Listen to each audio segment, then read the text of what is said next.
대방열림과 함께하는 가장 확실한 위생사 합격의 길. 위생사 강의 진행 18년차. 수많은 합격생들이 추천하는 전문 강의. 열림위생사 제2판 대표저자 3인. 가장 진화된 최신 위생사 수험서. 유사상호를 주의하세요.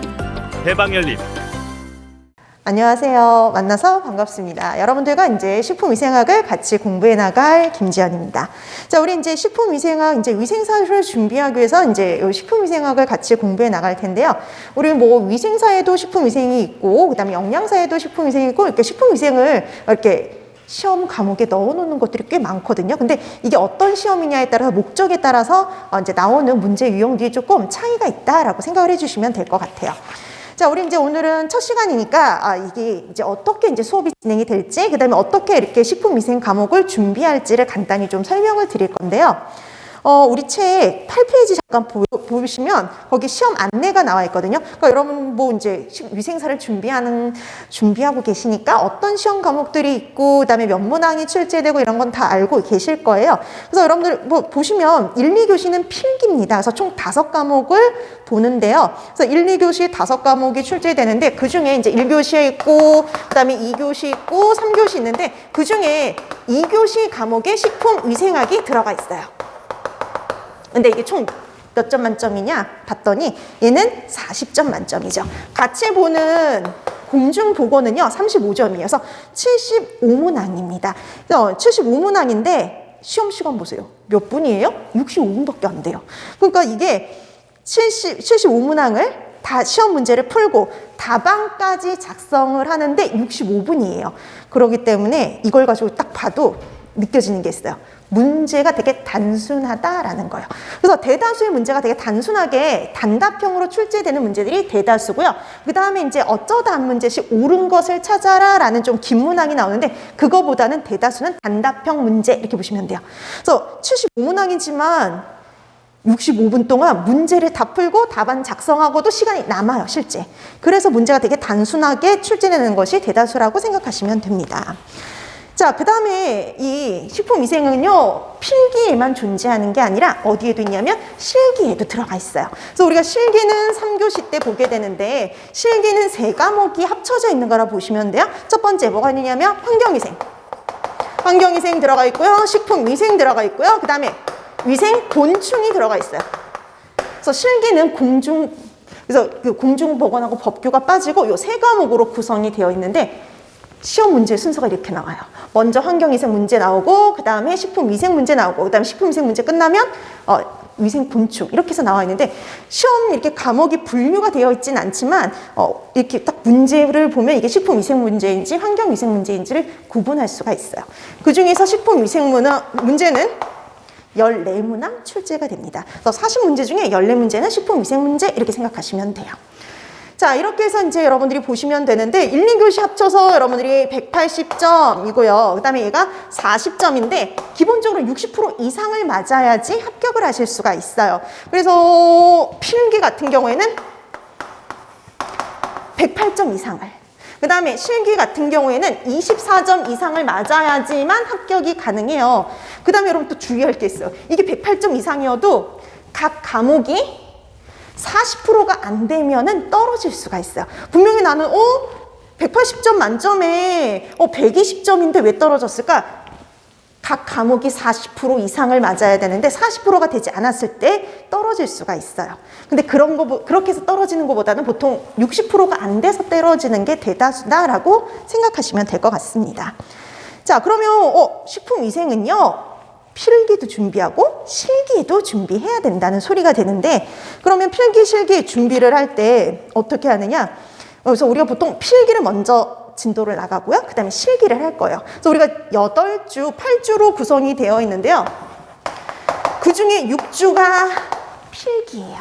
그 다음에 2주 동안 실기를 해요. 그럼 우리가 실기 문제집도 꽤 두꺼운 편인데 2주밖에 안 되냐? 그 내에 다 풀 수가 있는 게 그 이유가 필기와 실기는 완벽하게 다른 공부가 아니에요. 그래서 우리가 필기를 공부하면 무슨 공부도 같이 이루어지는 거냐면 필기 공부도 같이 이루어지는 거예요. 그래서 우리가 필기 공부를 제대로 해두게 되면은 실기는 나중에 그림이나 사진이나 그래프 이런 것들을 확인하면 되는 거기 때문에요.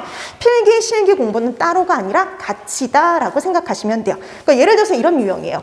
예를 들어서 이제 앞으로 공부할 것 중에 뭐 장염 비브리오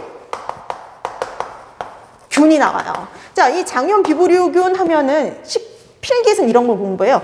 이 균은 그람 음성의 통성염기성 간균이고, 얘는 봤더니 포자를 만들지 않고,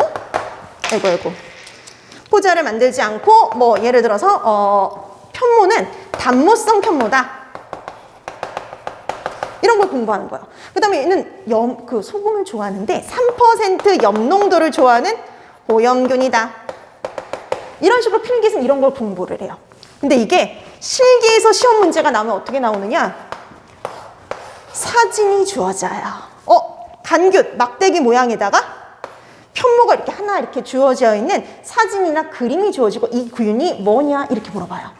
그러면 우리 여기서 편모 하나밖에 없고 그다음에 간균이다라고 하면 장염 비브리오균을 찾을 수가 있는 거죠. 말로 배우면 필기고요. 이게 사진이나 그림으로 나오면 실기다 이렇게 생각하시면 되는 거예요. 그다음에 여기 3% 호염균이다 이렇게 공부했잖아요. 필기에서는 말로. 근데 이게 실기에 가면은 이쪽이 염농도, 여기다가 균수 이렇게 해서요. 그래프가 이렇게 그려져요. 그리고 여기가 3% 이렇게 되어 있거든요. 3% 염농도에서 제일 잘 증식하는 균이 누구냐 이렇게 물어보는 거예요. 그래서 이렇게 말로 나오면 필기고요. 그래프로 나오면 뭐냐면 실기라고 보시면 돼요. 그래서 필기, 실기 공부가 따로 있는 게 아니라 필기를 공부하면서 실기도 같이 공부한다라고 생각하시면 돼요. 그래서 우리가 필기 공부할 때 잘 공부해두면, 잘 정리해두면 실기는 거의 거저 가져가는 것, 나중에 그림이나 사진만 확인하면 되는 정도라고 생각하시면 됩니다. 자, 그래서 우리 필기를 그래서 좀 더 시간을 많이 투자하는 거고요. 그다음에 이제 실기는 이제 나중에 조금 이제 플러스 알파로 봐야 되는 그림, 사진 이런 것들을 좀 확인하는 정도라고 생각해 두시면 될 것 같아요. 자, 이렇게 해서 우리가 주로 필기 위주로 하고 나중에 가서 이제 실기를 조금 더 플러스 알파로 본다라고 생각을 해주시면 될 것 같습니다. 자, 그 다음에 이제 뭐 우리 합격률을 보면은 거의 40, 50%거든요. 정말 어쩌다 한 번씩 30%가 나오는데 그때는 정말 어렵다라고 느껴질 정도로 보시면 되고요. 보통은 40, 50%라고 보시면 돼요. 그래서 40%, 50% 이 정도 되면 풀만한 상태라고 생각하시면 돼요. 그래서 보통 이제 작년도 그렇고 이제 한 40%, 50% 되면 괜찮았다, 풀만했다라는 말을 주로 하십니다. 자, 근데 우리가 이게 문제가 어렵게 나오든 쉽게 나오든 너무 신경 쓰실 필요가 없어요. 기본적인 것만 잘하면 손쉽게 합격하실 수가 있기 때문에 여러분들이 뭐 어렵게 나왔다, 쉽게 나왔다 너무 신경 쓸 필요는 없다라고 보시면 됩니다. 자, 그럼 이제 우리가 식품위생 첫 시간이니까 이제 첫 들어가야 되는데요. 자, 우리 거기 맨 앞에 이제 차례가 있어요. 그렇죠? 식품위생. 거기 보면은 챕터가 총 5개로 나눠져 있죠. 실제로는 시험 영역은 그거보다 조금 더 많이 7개의 영역으로 나눠져 있어요. 그래서 우리가 원래 시험 영역은 거기에 나와 있는 첫 번째, 두 번째, 세 번째, 네 번째, 5번째 말고도요. 6번째에 GMO하고 방사선조사, 그 다음에 7번째 해썹 이렇게 나와 있는데 그래서 총 7개의 영역인데요.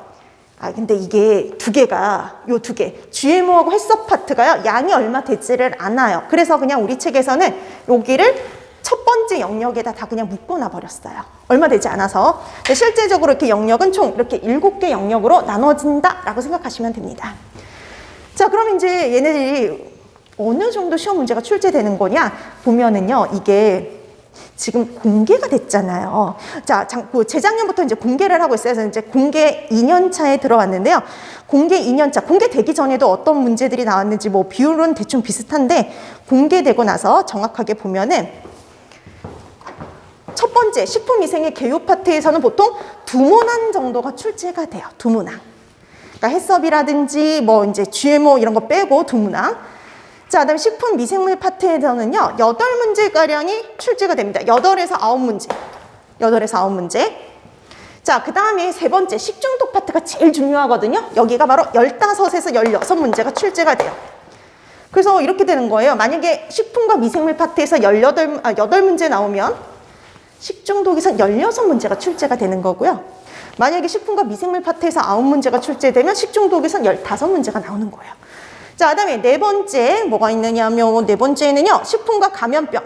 감염병하고 기생충 파트인데 여기는 8문제가 출제가 됩니다. 8문제. 그리고 5번째 있는 첨가물 있죠. 이 첨가물에는 4문제가 출제가 돼요. 그리고 GMO, 방사선조사에선 1문제예요. 이게 또 재밌는 게 둘 중에 하나만 나와요. GMO가 나올 수도 있고 방사선조사가 나올 수 있는데 둘 중에 하나. 그래서 작년, 재작년에는 다 방사선조사만 시험 문제가 출제가 됐어요. 근데 그 전에는 GMO가 나왔었어요.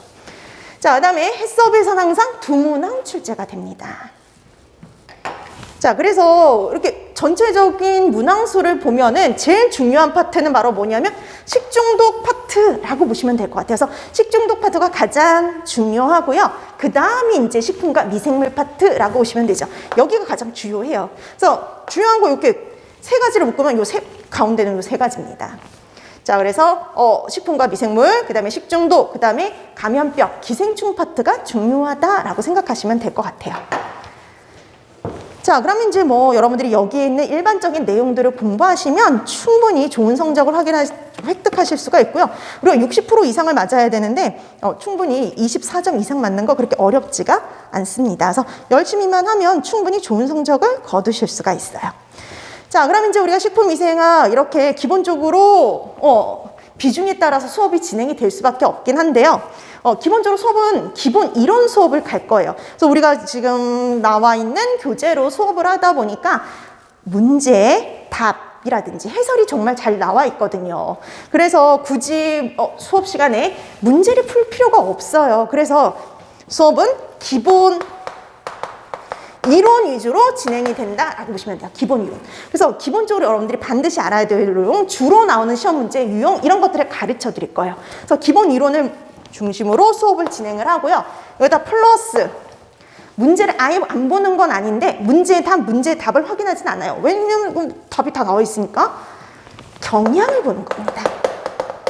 이런 문제들이 나온다라는 경향. 이게 또 재밌는 게 문제에도 경향이라는 게 존재해서 최신에 유행하는 그런 문제들의 유형들이 있거든요. 자, 그런 유형들에 대해서 얘기를 해요. 그래서 문제 경향 이런 것들 위주로 살펴볼 거예요. 그래서 기본 이론 중심으로 수업을 하고 그다음에 이걸 토대로 해서 어떻게 문제가 나오는지 그 문제의 경향을 살펴본다 이렇게 생각하시면 될 것 같아요. 자, 그 다음에 이제 두 번째는 제일 중요한 게 복습이에요. 뭐니 해도. 이게 나중에 이제 여러분들이 과목도 그 다음에 이제 분량도 꽤 되다 보니까 나중에 한 번에 이렇게 복습하려면 되게 어렵거든요. 그래서 되도록이면 그날 한 내용은 집에 가서 다시 한번 정리해 두기, 다시 한번 복습해 두기 이렇게 보시면 되고요. 복습할 기회를 한 번 더 드립니다. 그래서 다음 시간부터는요, 복습 프린트물이 또 하나 나갈 거예요. 이 복습 프린트물은 문제로 구성이 되어 있다라고 보시면 되는데요. 10문제에서 한 20문제 사이로 문제가 구성이 되어 있어가지고요. 지난 시간에 공부했던 것들 있죠. 그래서 지난 시간에 공부했던 걸 다시 문제를 통해서 복습하는 시간을 가질 거예요. 그래서 이런 시험 문제가 나오게 되면 이제 이 정도는 풀 수 있을 정도 이렇게 공부해 둬야 될 그런 문제들로 구성이 되니까요. 되도록이면 이 복습 프린트물은 조금 수업 시작하기 조금 일찍 와서 문제를 좀 풀어두시면 됩니다. 그래서 10문제에서 20문제 정도니까 한 10분 정도면 충분히 푸실 수가 있거든요. 그래서 10분 정도 할애를 해서 문제를 풀어두시면 될 것 같아요. 되도록이면 문제집 보지 말고 공부했던 걸 토대로 해서 복습 프린트는 문제를 풀어두시고요. 그 다음에 이제 수업 시간 통해서 틀린 문제 이런 것들은 다시 한번 확인하는 그런 시간을 가지시면 될 것 같아요. 자, 그래서 이렇게 수업이 진행이 되다 보니까 이걸 충분히 활용을 하게 되면요, 복습에 또 복습을 하다 보니까 저절로 이제 그 머릿속에 이 내용들이 각인이 될 수가 있어요. 그래서 되도록이면 수업 시간을 잘 활용을 해주시면 좋을 것 같습니다. 자, 이렇게 해서 수업이 진행된다라고 확인해 두시면 되겠고요. 오늘은 첫 시간이니까 첫 번째 챕터 식품위생의 개요부터 들어가는 거죠. 자, 식품위생의 개요 들어가도록 할게요. 근데 여러분 우리 그 챕터에 보니까 식품위생의 개요 옆에 해썹, GMO 이렇게 남아 있죠. 그래서 아까도 말씀드렸듯이 뒤에 있는 내용이 얼마 안 되니까 그 앞에다가 다 묶어놨어요. 자, 그럼 이제 식품위생의 개요 파트 들어가는데요. 여러분 책 422페이지입니다. 자, 422페이지 식품위생의 개요 이렇게 들어갈게요. 자, 그럼 식품위생의 개요 파트가 나오는데요. 여기도 한번 한마디 하고 갈게요. 식품위생의 개요 파트가 우선 식품위생의 개념 잡는 것부터 시작하죠. 정의, 그 다음에 위의 요인, 그리고 독성검사. 크게 보면 이거예요. 그래서 식품위생의 개요 파트는 크게 보면 정의, 위의 요인, 독성검사 이렇게 나눌 수가 있는데 개요 파트에서 아까 2문제 출제된다 그랬죠. 그래서 보통 여기서 한 문제, 정의하고요. 식품위생의 정의와 위의 요인 파트에서 한 문제, 그 다음에 독성검사에서 한 문제 이렇게 출제가 돼요. 보통 요즘에 계속 이렇게 출제가 된 편이었어요. 자, 그래서 정의에서 시험 문제가 나올 적엔 위의 요인에서 안 나오고요. 위의 요인에서 시험 문제가 나올 땐 정의 파트에서는 시험 문제가 출제되지 않습니다. 그래서 보통 이렇게 해서 2문항으로 구성되어 있다라고 보시면 돼요. 자, 그러면 본격적으로 봐야 되는데 식품위생의 먼저 정의부터 확인을 합니다. 자, 식품위생의 정의, 식품의 정의부터 나와 있는데 근데 이 식품의 정의는 그냥 참고적으로만 보시면 될 것 같아요. 자, 식품 이거는 의약품으로 섭취하는 것을 제외한 모든 음식을 말을 해요. 그래서 이게 어디에 나와 있는 정의냐면 식품위생법에 나와 있는 정의예요. 그래서 모든 음식물이 식품이다 이렇게 보시면 되는데요. 그중에 의약품으로 섭취하는 거, 의약을 목적으로 섭취하는 건 제외된다라는 정도 읽어두시면 돼요. 읽어두기. 자, 본격적인 건 식품위생의 정의와 관련된 거죠. 자, 그래서 본격적으로 식품위생의 정의 들어가는데요. 그럼 여기서 중요한 건 뭐냐? 말 그대로 정의를 알아두는 거예요. 기본적으로 여기서 반드시 알아둬야 될 정의는 WHO의 정의와 식품위생법에 나와 있는 정의. 이렇게 보면 돼요. 자, 그런데 우리 거기 정의를 봤더니 이렇게 되어 있죠. 어원부터 나와 있어요. 이걸 넣어둔 이유가 있어요. 이거 딱 한 번 나온 적 있어요. 딱 한 번. 딱 한 번 어원과 관련된 시험 문제가 출제가 됐습니다. 그래서 중요도는 조금 떨어지긴 하지만 나왔으니까 한번 언급은 해뒀는데요. 한번 보세요. 식품위생이라고 처음 이렇게 쓴 사람이 있어요. 장자예요. 장자가 지편 경상초에서 최초로 식품위생이라는 단어를 썼어요. 위생이라는 단어를 처음 쓴 거죠. 그래서 이게 예전에 한번 시험 문제 나온 적이 있어요. 뭐가 나오냐면 식품위생을 처음으로 쓴 사람이 누구냐 이런 형태로 시험 문제가 나온 적이 있습니다. 그래서 장자라는 정도 생각해 두시면 되겠고요. 자, 그것은 뭐 이제 그 기본으로 알아두시면 되고 중요한 건 그 다음이죠. WHO의 정의와 식품위생법에 남아 있는 정의요. 자, WHO의 정의부터 볼게요. 자, WHO에서는 식품위생을 어떻게 정의하고 있냐면요. 식품의 생육, 생산, 제조로부터요. 인간이 섭취되기까지 모든 단계에서 식품의 안전성, 건전성, 완전 무결성을 확보하기 위한 모든 수단이다. 이렇게 정의를 내려놓고 있어요. 그럼 포인트는 뭐냐? 처음부터 끝까지 다 보는 거죠.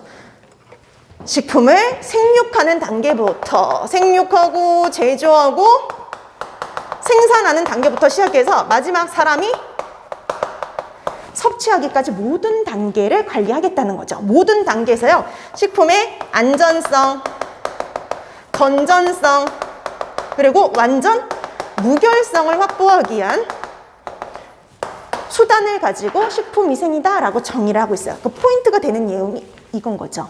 안전성, 건전성, 완전 무결성을 확보하기 위한 모든 수단을 식품위생으로 정의하고 있습니다. 그래서 그 포인트가 되는 단어들을 기억하시면 돼요. 자, 그래서 가로놓기라든지 아니면 정의 자체가 잘 나오니까요. 이 내용을 기억해 두시면 되죠. 자, 그다음에 두 번째 식품위생법에 나와 있는 정의입니다. 자, 우리나라 식품위생법에서는 어떻게 식품위생을 정의하고 있느냐? 식품에 들어가는 첨가물, 기구, 용기, 포장을 대상으로 하는 음식물에 관한 위생이다. 이렇게 되어 있죠. 대상이 나와 있어요. 그래서 우리가 식품위생법이니까 당연히 식품은 들어가잖아요. 근데 이 식품 말고도 식품에 들어가는 첨가물, 그 다음에 이런 식품을 담는 기구, 용기, 포장까지가 다 식품위생의 대상이다. 그래서 여러분들이 여기서 기억할 거 대상. 그래서 여기서 나오면 이제 대상인 것과 아닌 것을 구분하는 문제가 나오는 거죠. 그래서 여러분 왜 이제 앞으로 식품위생법 법규 공부하실 거거든요. 법규에 보면 이런 표현 되게 잘 나와 있어요. 식품 등. 그래서 법규에 식품 등이라고 표시되어 있는 건요, 생략이 된 거죠. 뭐가 생략되느냐? 식품 첨가물, 기구, 용기, 포장이 생략이 된 거예요. 그래서 식품위생법에서는 항상 기본이 식품, 식품 첨가물, 기구, 용기, 포장이 기본이다라고 보시면 돼요. 자, 이렇게 해서 여러분들이 식품위생법에서는 대상을 잘 정리해 두시면 되겠습니다. 자, 그 다음에 거기다 플러스 식품위생의 목적이 나와 있는데 이것도 식품위생법에 나와 있는 목적이에요. 자, 식품위생법에 식품위생의 목적을 뭐라고 얘기하냐면 식품으로 인해서 생기는 위생상의 위해를 방지하고요. 식품 영양의 질적 향상을 도모함으로써 식품의 올바른 정보를 제공해서요, 국민 보건 증진에 이바지하는 걸 목적으로 합니다.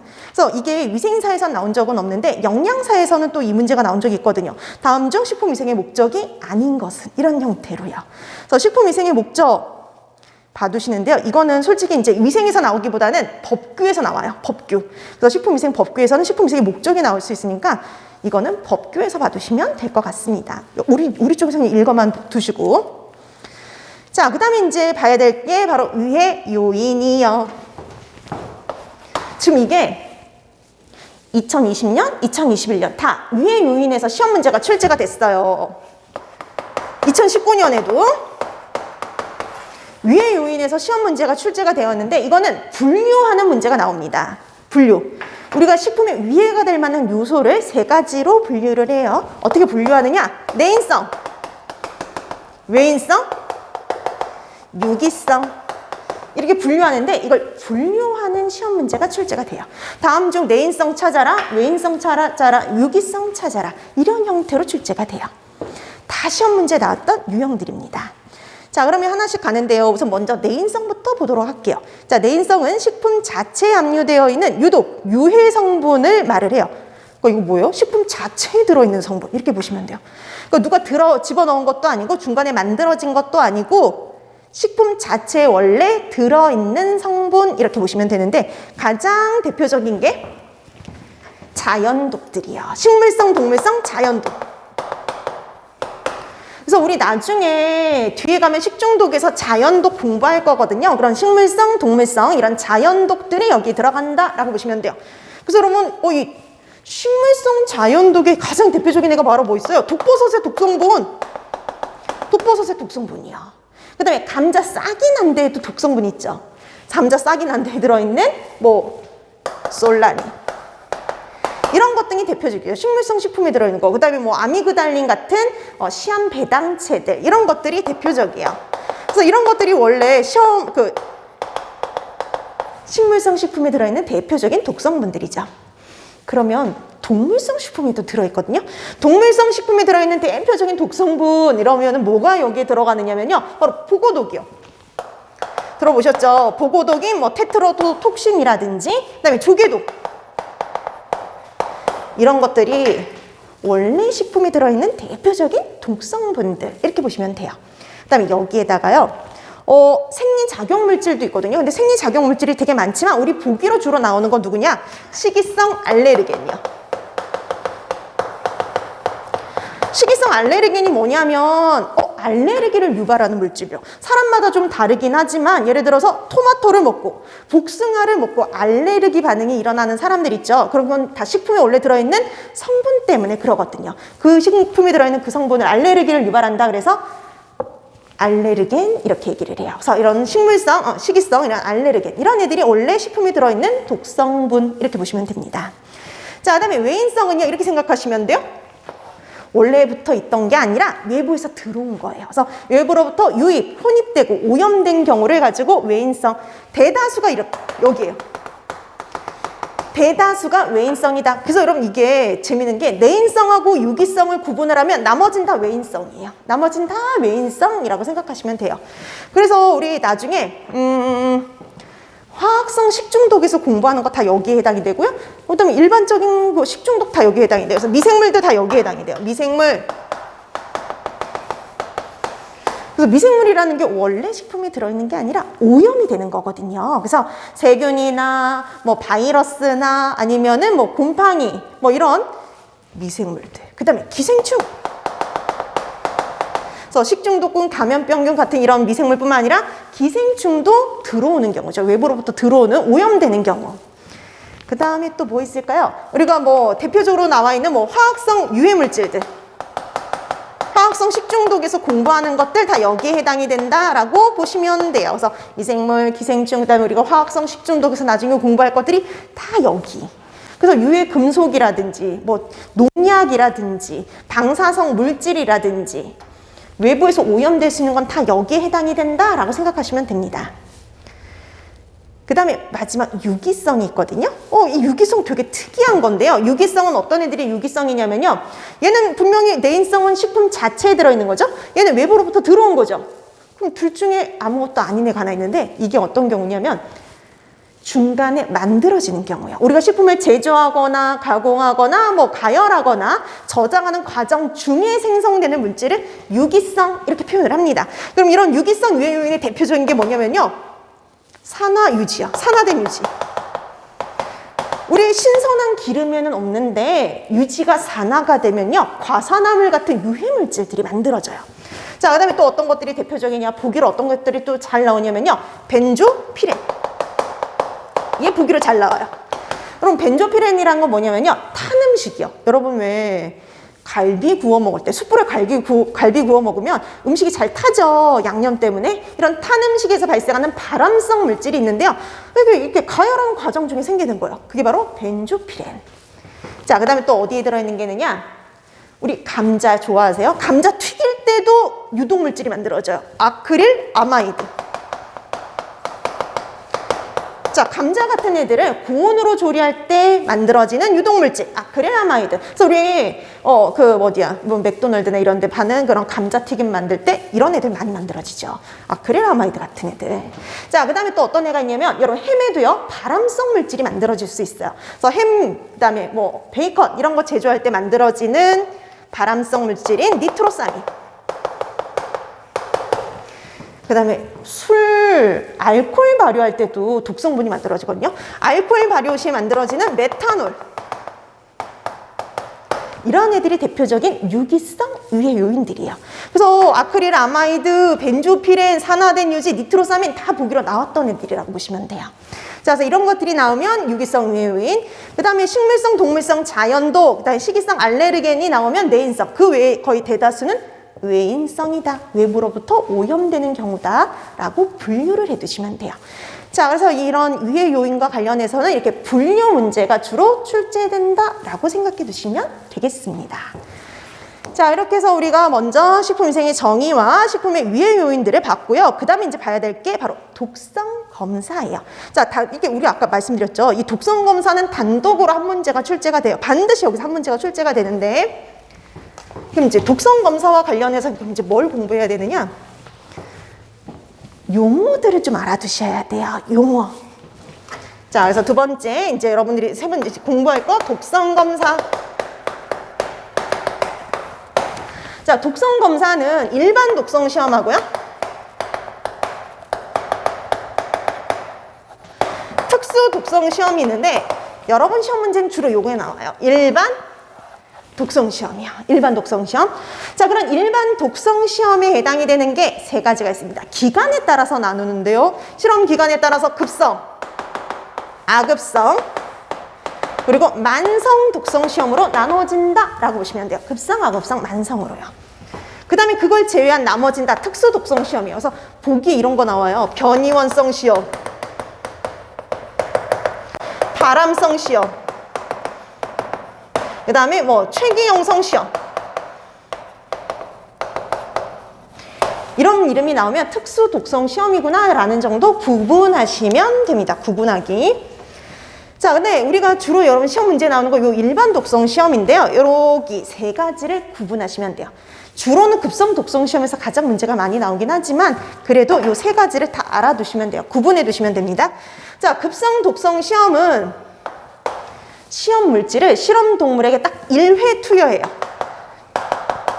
한 번 투여해서 1, 2주 독성을 검사하는 거예요.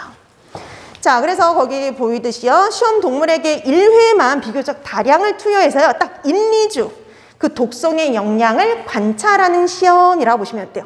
이렇게 단기간 하기 때문에 우리가 급성 독성 시험 이렇게 얘기를 하는 거죠. 자, 그래서 시험 문제는 항상 간단해요. 실험 동물에게 시험 물질을 1회 투여해서 그 독성의 영향을 평가하는 시험이 뭐냐? 이렇게 보통 나옵니다. 이렇게 몇 번 나왔는데요. 그럼 당연히 뭐겠어요? 급성 독성 시험. 이렇게 보시면 돼요. 딱 한 번만 투여하는 거는요, 이거밖에 없어요. 딱 한 번만 투여하는 거 급성 독성 시험 보고요. 그 다음에 기간이 딱 어때요? 엄청 짧죠? 그래서 급성이에요. 그래서 급성 독성 시험 이렇게 보시면 됩니다. 자, 그래서 이렇게 우리가 1회 투여해서 1, 2주간 얼마나 독성이 강한지 그걸 검사하는 게 급성 독성 시험인데, 그러면 이런 급성 독성을 표현할 때 쓰는 애들이 있어요. 급성 독성을 표현할 때 어떤 걸 가지고 표현을 하느냐? 반수치사량. 그 다음에 반수치사 농도. 그 다음에 한 가지 더. 최소치사량. 이렇게 세 가지를 가지고 표현을 할 수 있어요. 그래서 우리가 1, 2주 독성 영향을 평가를 해서요. 그 독성을 반수치사량, 반수치사 농도, 최소치사량으로 표현할 수가 있는데요. 주로는 어떤 표현을 쓰냐? 일반적으로 요걸 씁니다. 아마 요 이름은 제일 많이 들어봤을걸요? 반수치사량으로 표시를 해요. 반수치사량. 자, 그래서 우리가 이것도 시험 문제에 나온 적 있어요. 급성 독성의 주요 표현법은 이렇게 나온 적도 있어요. 급성 독성의 주요 표현법 반수치사량 이렇게 보시면 됩니다. 우리 이 반수치사량을 뭐라고 쓰기도 하느냐? LD50이요. 약자로 LD50 이렇게 쓰기도 해요. 그래서 LD50 반수치사량 이런 뜻이에요. 자, 그래서 여러분들이 급성 독성 시험에서 하나 또 기억할 거 LD50을 기억해 두기. 반수치사량. 요거에 대해서 알아두시면 돼요. 반수치사량. 그래서 급성 독성 시험에서 문제가 나오면은 이걸 자체를 물어보는 거거나 아니면 LD50을 물어보는 문제라고 보시면 돼요. 작년에 요 LD50을 물어보는 문제가 출제가 됐어요. 자, LD50은 반수치사량 이렇게 보시면 되고요. 말 그대로 생각하시면 돼요. 실험 동물의 50%를 사망시킬 수 있는 양입니다. 자, 그래서 실험 동물의 50%를 사망하는 양을 동물의 체중 킬로그램당 미리그램 수 내지는 그램 수로 표시한 거예요. 그러니까 우리가 이 실험 동물의 50%를 죽일 수 있는 양을 킬로그램당 그램 수나 아니면 킬로그램당 미리그램 수로 표시한다라고 보시면 돼요. 기준은 항상 뭐예요? 킬로그램이 기준이에요. 자, 그 다음에 우리 또 보면은요, LD50을 구하기 위한, 우리가 예를 들어서 A라는 물질이 있고 B라는 물질이 있는데 우리가 얘네들의 LD50을 구해봤어요. 자, 이 A라는 물질은 LD50이 1이에요. 그다음 B라는 물질은 LD50 100이 나왔어요. 그럼 이건 무슨 의미냐? A라는 물질은 1만 있어도 실험동물의 절반을 죽일 수 있다는 소리고요. 자, 근데 그에 비해서 B라는 물질은 100이 있어야지만 실험동물의 절반을 죽일 수 있어요. 그럼 누가 더 독성이 강한 거냐면요. 조금만 써도 절반을 죽일 수 있는 A가 훨씬 독성이 어때요? 크다라고 표현을 합니다. 그래서 보통 LD50은 작을수록 독성이 강하다라고 보시면 돼요. 자, 그래서 LD50은요. 수치가 낮으면 낮을수록 독성은 강해지는 거예요. 그래서 수치가 작을수록 조금만 써도 절반을 죽일 수 있는 거니까 수치가 작을수록 독성이 강한 것이다 라고 기억을 해두시면 됩니다. 자, 그래서 LD50 반수치사량의 의미, 그 다음에 이건 수치가 작을수록 독성이 강하다라는 뜻이라는 거 알아두시면 될 것 같아요. 자, 그 다음에 악업성에서는 되게 간단히 알아두시면 돼요. 얘는 동물 수명의 10분의 1입니다. 그래서 동물 수명의 10분의 1 정도를 독성 검사를 하는 거 이렇게 보시면 돼요. 그래서 힌지로 따지면 1 내지 3개월 정도라고 보시면 되죠. 그럼 이거 딱 중간에 끼었어요. 급성은 1, 2주 보죠? 그다음에 만성은 아까 보니 만성은 장기가 갔는데 보통 1, 2년이에요. 근데 얘는 어중간하죠. 그래서 이 악읍성은 실제 만성 독성 시험 들어가기 전에 하는 예비 시험 성격을 갖고 있다라는 정도만 알아두시면 돼요. 자, 그래서 악읍성은 동물 수명의 10분의 1 정도, 그다음에 만성 독성 시험의 예비 시험의 성격을 갖고 있다라는 정도만 알아두시면 됩니다. 그 정도만. 자, 그다음에 이제 마지막 만성이죠. 자, 만성은 시험 물질을요, 소량씩 투여하는 거예요. 소량씩 장기간 1, 2년을 투여를 해가지고요, 독성 영양을 평가하는 것이라고 보시면 됩니다. 그래서 장기간 투여한다 이 말이 나오면 만성 독성 시험 이렇게 보시면 될 것 같아요. 그래서 실험 동물을 소량씩 장기간 1, 2년 투여해서요, 어떤 장애, 중독이 일어나는지를 평가하는 것 이렇게 보시면 되죠. 그러면 여기도 시험 목적이 있어요. 우리 아까 보니까 급성 독성 시험은요, 뭘 구하는 게 목적이냐? LD50을 구하는 게 목적이었죠. 자, 만성 독성 시험은 뭘 구하는 게 목적이냐? 최대 무작용량. 만성 독성 시험은 최대 무작용량을 구하는 게 목적이다. 이렇게 기억하시면 돼요. 최대 무작용량. 그 최대 무작용량이라는 게 뭐냐면 동물이 평생 동안 먹어도 아무런 영향이 나타나지 않은 일일 최대 투여량을 의미를 해요.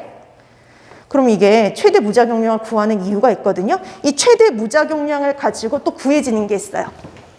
이거는 동물을 대상으로 한 거잖아요. 근데 이런 동물의 대상 말고 사람을 대상으로 하는 값이 있어요. 이런 최대 무작용량을 구하는 목적이 바로 ADI를 구하기 위해서요. 그래서 여러분들이 또 하나 ADI를 기억해 두셔야 돼요. 우리가 만성 독성 시험을 해서 최대 무작용량을 구하는 게 목적이 있어요. 이유가 있어요. 필요도 없는데 구하지는 않겠죠. 뭐 구하는 데 하기 위한 거냐면 ADI 이렇게 보시면 돼요. 요 ADI 우리말로 하면 일일 섭취 허용량.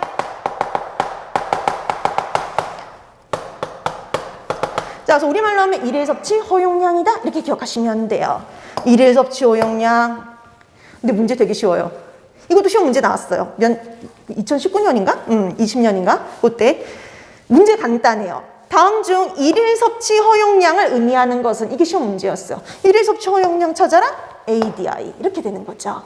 자, 그러면 ADI 일일 섭취 허용량이 뭐냐? 우리 뒷장에 나옵니다. 424페이지 한번 보세요. 자, 일일 섭취 허용량, 그 박스에 나와 있죠. ADI라는 건요, 사람이 평생 죽을 때까지 섭취했을 때 아무런 영향이 나타나지 않을 것으로 예상되는 하루 섭취량이에요. 그러니까 우리가 평생 죽을 때까지 매일매일 먹어도요, 아무런 문제가 일어나지 않는 하루 섭취량, 이걸 가지고 ADI, 일일 섭취 허용량 이렇게 해야 됩니다. 근데 이걸 구하는 계산식도 있죠. 자, 계산식은 중요하진 않은데 뭘 가지고 구해지느냐? 우리 아까 구했던 최대 무작용량을 가지고요. 최대 무작용량을 가지고 구해져요. 근데 이 최대 무작용량은 동물을 대상으로 한 거기 때문에 사람에게 곧바로 적용할 수가 없어요. 그래서 안전계수라는 개념을 적용해 줍니다. 그래서 우리가 이 안전계수라는 개념을 적용해 주는데 보통 이 안전계수는 얼마를 적용해 주냐면 사람하고 동물하고 개체차가 있는데 보통 그걸 10배에 집어넣어줘요. 그 다음에 사람마다도 좀 다르죠. 사람마다의 개인차 10배. 그럼 총 몇 배예요? 100배예요. 100배. 그래서 보통 안전계수는 100을 사용하는 게 가장 일반적이다 이렇게 보시면 돼요. 자, 그래서 안전계수를 100으로 볼 적에 안전계수분의 1을 해주는 거죠. 그래서 우리가 최대 무작용량 곱하기 안전계수분의 1 해주시면 돼요. 근데 책에 따라서 이렇게 표현하는 책도 있어요. 최대 무작용량 곱하기 그냥 안전계수 이렇게 이렇게 되어 있는 책도 있어요. 근데 이때는 수치가 100이 아니라 100분의 1로 들어가 있는 경우 이렇게 보시면 돼요. 그래서 보통은 다 이렇게 표현을 합니다. 그래서 안전계수분의 1 이렇게 얘기를 해줘요. 그래서 우리는 그것까지는 안 나오는데 혹시나 모르니까 한번 얘기를 하고 넘어가는데요. 혹시, 이건 정말 혹시예요. 혹시 최대 무작용량과 안전계수를 주어지고 ADI를 계산해 보세요. 이렇게 나올 수가 있죠. 자, 예를 들어서 동물의 최대 무작용량이 2g per kg이었다. 그다음에 항상 안전계수는 얼마 주느냐? 100을 줘요. 다른 값을 준 적이 없어요. 안전계수는 100이다. 이랬을 때 뭐 ADI를 구하세요. 그러면은 뭐 이거죠. 간단해요. 2g per kg 곱하기 100분의 1. 안전계수분의 1을 해주면 되죠. 자, 이렇게 해주면 계산을 하면 앞으로 두 칸만 가면 되니까 0.02g per kg이 되죠. 그래서 kg당 0.02g까지 먹을 수 있다. 평생 이렇게 먹어도 문제가 안 된다. 이렇게 결과값이 나오죠. 그래서 계산하라는 문제는 나온 적은 없지만 혹시나 모르니까 한번 자, 그래서 이렇게 계산하는 공식도 존재한다라고 보시면 되는데 위생사 문제에서는 딱 여기 정도까지밖에 잘 안 나와요. 그냥 개념 물어보는 거예요. 그래서 약자 물어보는 거 은근히 잘 나옵니다. 그래서 LDOC, 그다음에 ADI 얘네들이 뭘 의미하는지를 잘 파악해 두시면 될 것 같아요. 자, 이렇게 해서 여러분들이 독성 검사에서는요, 이런 것들 위주로 시험 문제가 출제가 돼서 보통 여기 내에서 시험 문제가 출제된다라고 봐두시면 될 것 같습니다. 자, 그 다음에 이제 우리가 여기까지 해서 한 문제 그래서 두 문제 정도가 출제가 되고요. 그 다음에 해썹이 나와 있는데 해썹에서 두 문제가 출제가 돼요. 아까도 말씀드렸듯이 해썹에서 항상 꼬박꼬박 두 문제가 출제가 되고 있어요. 자, 그러면 해썹과 관련된 내용 보도록 할게요. 자, 해썹 하면 이게 우리말로 무슨 뜻인지를 알아두셔야 되는데 제가 아까 말씀드렸죠. 이렇게 약자 물어보는 시험 문제가 종종 출제가 된다고? 그럼 이렇게 물어볼 수도 있어요. 식품안전관리 인증 기준을 의미하는 것은 이렇게 나올 수가 있어요. 그래서 식품안전관리 인증 기준이다 그러면 해썹 이렇게 봐두시면 되죠. 자, 해썹은 원래 약자예요. 길게 말하면 하자드 어널리시스 크리티컬 컨트롤 포인트 이렇게 얘기를 해서요. 예전에는요, 얘가 이렇게 불렀어요. 하자드 어널리시스 크리티컬 컨트롤 포인트 이렇게 해서요. 위의 용소 중점 관리 기준 직역을 해서 이렇게 얘기를 했었어요. 몇 년 전까지만 해도. 근데 이거 이름이 어떻게 바뀌었느냐 하면 직역이 아니라 번안을 해서 안전관리 식품 안전관리 인증 기준으로 바뀐 거죠. 자, 그래서 우리 영어는 바뀌지가 않았는데 이거를 번역하는 말이 바뀌었다라고 보시면 돼요. 그래서 예전에 위의 요소 중점관리 기준에서 안전관리 인증 기준으로 바뀌었어요. 그래서 지금 현재는 안전관리 인증 기준이다 이렇게 봐두시면 됩니다. 자, 그러면 안전관리 인증 기준 하면은요, 거기 마크도 나와 있죠. 그래서 식약처 해썹 마크 보면 이렇게 생겼어요. 그래서 이렇게 인증을 받은 곳은 이렇게 해썹 마크를 부착할 수 있도록 하고 있다라고 보시면 됩니다. 자, 그러면 우리 해썹의 정의부터 나와 있는데 정의는 한번 읽어두시면 돼요. 자, 식품의 원료 관리 및 제조, 가공, 조리, 소분, 유통의 모든 과정에서요. 유해한 물질이 식품에 섞이거나 아니면 식품이 오염되는 것을 방지하기 위해서 각 가정의 유해 요소를 확인, 평가해서 중점적으로 관리하는 기준 이렇게 되어 있죠. 포인트가 되는 단어가 있어요. 원료 단계부터 마지막 유통되는 단계까지 모든 과정을 관리한다는 거. 모든 과정. 자, 그래서 모든 공정이 관리 대상이에요. 자, 그 다음에 위해 요소가 들어가는 걸요. 방지한다 그랬잖아요. 이거 사전에 방지합니다. 선조치의 개념이에요. 그래서 해썹의 특징은요. 예전에 있던 이런 위생체계와는 좀 다른 특징이 바로 모든 공정이 관리 대상이고요. 그다음에 선조치의 관리 방법을 착용하고 있다라고 보시면 돼요. 자, 그래서 특징 모든 공정을 다 관리하고 선조치의 관리 방식이다라고 보시면 돼요. 그 일이 터지고 나서 관리에 들어가는 게 아니라요. 처음부터 아예 사전에 차단하는 제도 이렇게 보시면 되죠. 자, 그 다음에 이런 해썹이 어떻게 구성이 되어 있느냐 보시면은요. 해썹은요. 이렇게 구성이 되어 있어요. 이렇게 나눠지는 거예요. 해썹. 하자드 어널리시스와 CCP로요. 하자드 어널리시스 그러면 위해 요소 분석이에요. 위해 요소 분석과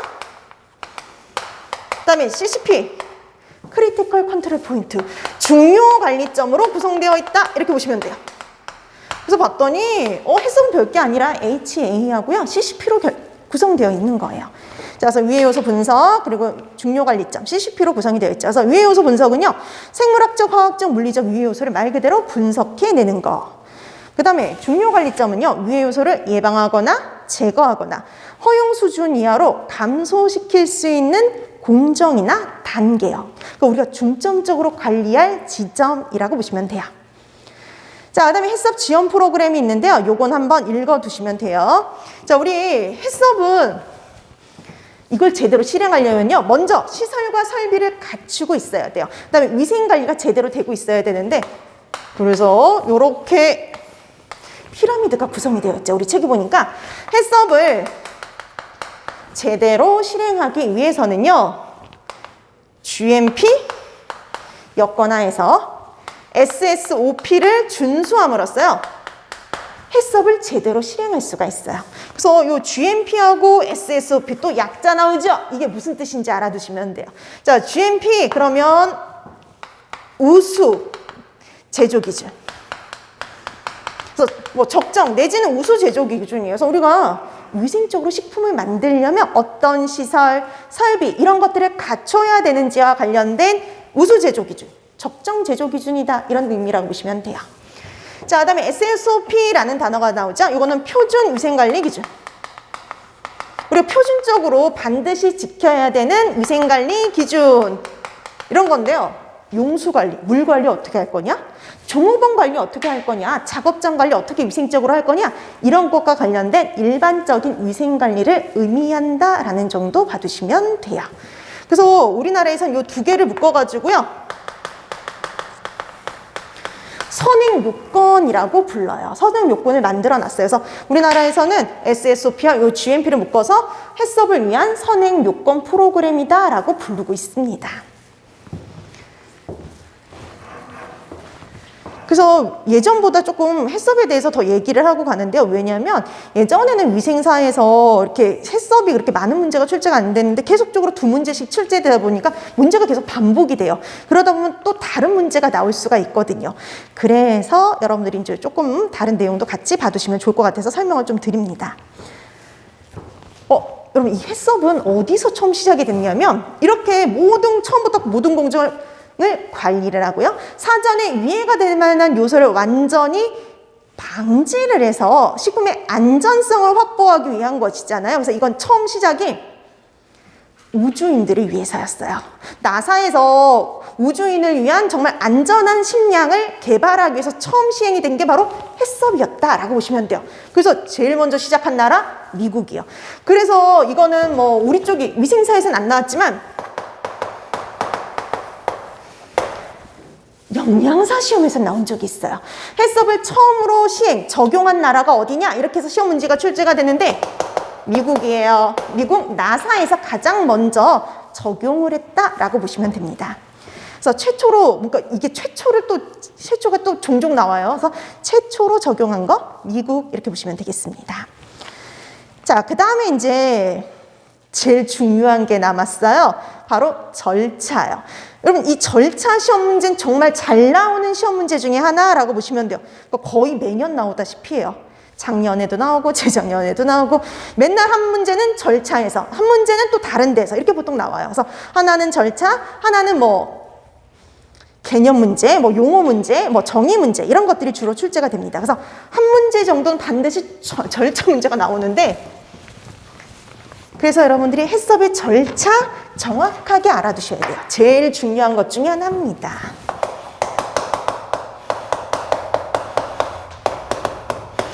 해썹의 절차 단계는요. 총 12절차로 구성이 되어 있어요.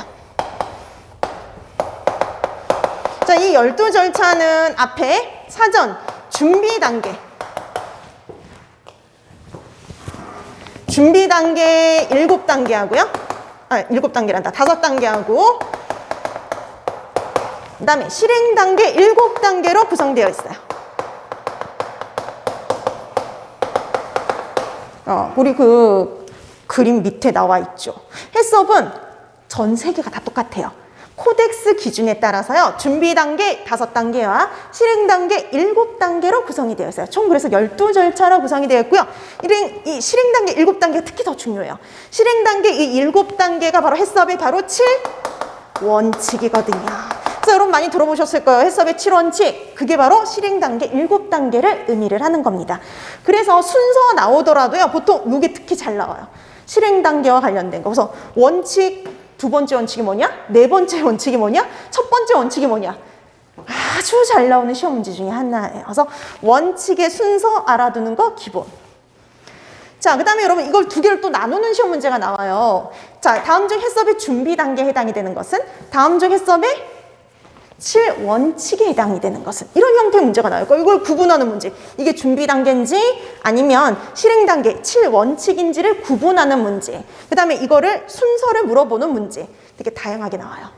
그 다음에 작년 시험 문제는 준비 단계 있잖아요. 준비 단계를 순서대로 나열하세요 라는 시험 문제가 나왔어요. 그래서 여러분 순서 알아두는 건 기본 중에 기본이다 라고 보시면 돼요. 자, 그래서 요 12절차는 정말 매년 나오는 시험 문제이기 때문에 반드시 순서를 기억해 두셔야 돼요. 자, 그럼 이제 순서 기억하는 방법. 자, 우리가 이제 해썹을 시행하려고 해요. 그럼 제일 먼저 뭐 해야 되느냐? 해썹 팀을 구성하는 거예요. 팀 구성해야죠. 자, 그래서 우리가 제일 먼저 하는 건 팀 구성하기. 이렇게 보시면 되고요. 팀 구성했죠. 그 다음에 이제 우리가 어떤 식품에 대해서 이 해썹을 적용할 거냐? 제품 설명서 작성하는 거예요. 자, 그래서 두 번째, 해썹 팀 구성한 다음에 그 다음에 제품 설명서 작성하는 거. 그래서 우리가 만약에 조스바다 라고 하면 그 조스바에 대한 설명서를 작성하는 거예요. 빈과류고 여기 어떤 성분들이 들어가고 어떻게 제조되고 하는 제품 설명서를 작성하는 거. 자, 그 다음에 세 번째, 제품의 용도 확인하는 거. 이거 누가 먹을 거냐? 어떻게 먹을 거냐? 용도 확인하는 거 세 번째. 그 다음에 네 번째는요, 얘가 만들어지는 절차를 기록하는 거예요. 그걸 가지고 우리가 공정 흐름도라고 얘기를 해요. 자, 그래서 공정 흐름도를 작성하는 게 네 번째. 근데 정말 이게 내가 기록한 공정대로 정말 공장에서 만들어지는지 현장에 가서 확인을 해야 돼요. 자, 그래서 마지막이 현장 확인입니다. 그래서 공정 흐름도 현장 확인. 이게 바로 준비 단계 5단계입니다. 그래서 준비 단계 5단계 이렇게 기억을 해두시면 되죠. 자, 그 다음에 이제 실행 단계 7단계로 구성이 되는데 이렇게 준비 단계가 다 끝나면 직접 실행하는 7원칙이 시작이 되죠. 근데 여러분 7원칙의 순서는 우선 이렇게 생각하면 돼요. 우리 아까 이렇게 됐었잖아요. 두 개 나눠요. 먼저 뭐예요? HA부터. 우리 HA가 첫 번째 원칙이에요. 유해 요소 분석이요. 자, 그래서 첫 번째 원칙은 유해 요소 분석. HA. 그럼 두 번째는 뭐가 나올 거야? CCP요. 그래서 CCP 결정하는 거. 자, 그래서 CCP를 설정하는 거. 중요 관리점 설정. 이 두 번째. 그러니까 어디를 중점적으로 관리할지 지정하는 거예요. 자, 그래서 CCP 결정했죠. 그럼 얘를 어떻게 관리할 건지 한계 기준을 설정하는 게 세 번째. 이렇게 보시면 돼요.